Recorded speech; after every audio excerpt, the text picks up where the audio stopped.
gonna go around the residence of the Catholicos to see the Spear of Destiny and a piece of Noah's Ark. I'm excited. And also, look how pretty this ticket is. It's gold and shiny.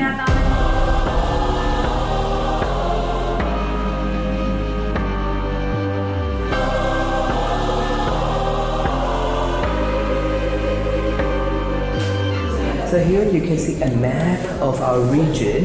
This is how paradise was being described by many Western scholars. The center of paradise is Mount Ararat, 4 rivers, Tigris, Euphrates. So this is where Armenia is. And that's Ararat mountain right in the middle. Oh, that's crazy.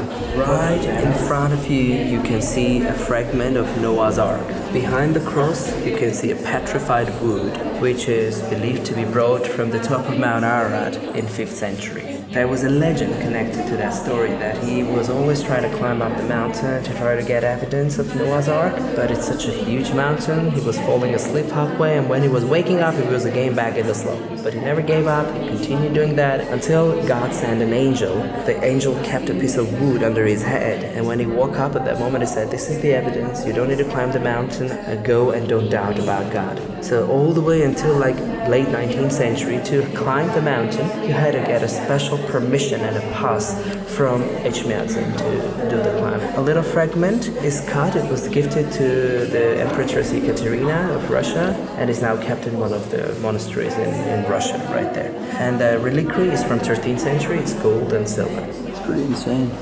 Radiant crosses are the crosses which have rays of sun going out, which resemble the spread of Christianity, like the light spreads over people. Same way Christianity will spread through the apostles. That's why the apostles are carved on it, and there's Christ up there. And they're all precious and semi-precious stones.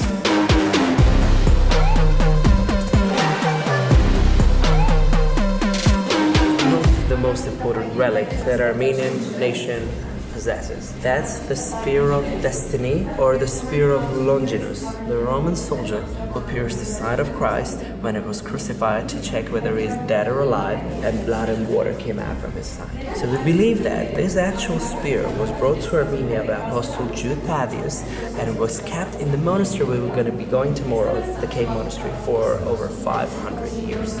Since mid-19th century, it was moved here to keep it more safe. The interesting story is that in the world there are another 3 of these spears which claim to be the real one, in Austria, in Poland, and in the Vatican City.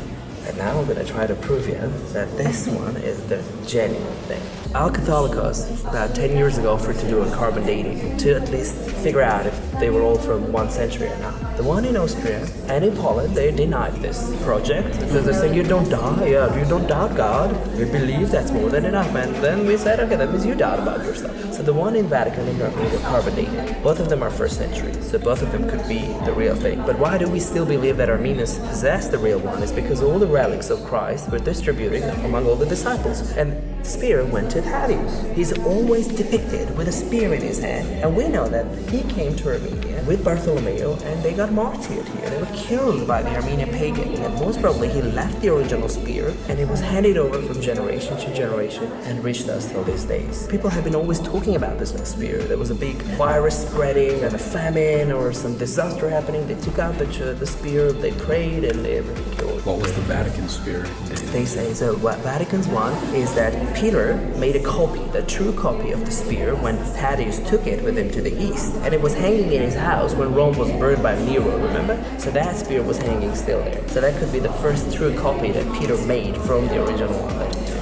So this is an altar curtain from 17th century, which was a gift from the Armenian community in India. The first Armenian newspaper was printed in Madras. So because Armenians were famous traders and merchants, and they were going all the way to India and China to trade on the Silk Route, so that's how they established their communities in Calcutta and in Madras. And this was a gift from them. You can see the adoption of Christianity, Gregory baptizing the king on River Euphrates. And you can see the tortures of Gregory, the Illuminator, and all the stories that I was telling you. It's a handwork. If you come closer, you will see it's a handwork, and like there are prints on it, and then they done it. So tiny detail. It's gorgeous. It's crazy. But look at the torture methods. Yeah. They would all be a horrible way to go. I don't even know what's going on here. It's being lowered onto spikes.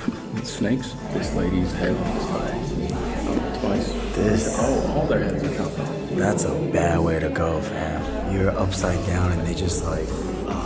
Could have been even like tar or whatever. Just the worst possible thing. The Saint Gregory went through all of this to reach that. Oh, you had to subdue yourself to all of these punishments? No, I mean, they were trying to torture him, and then at the end they threw him into the, because he was now dying, and they threw him into the pit.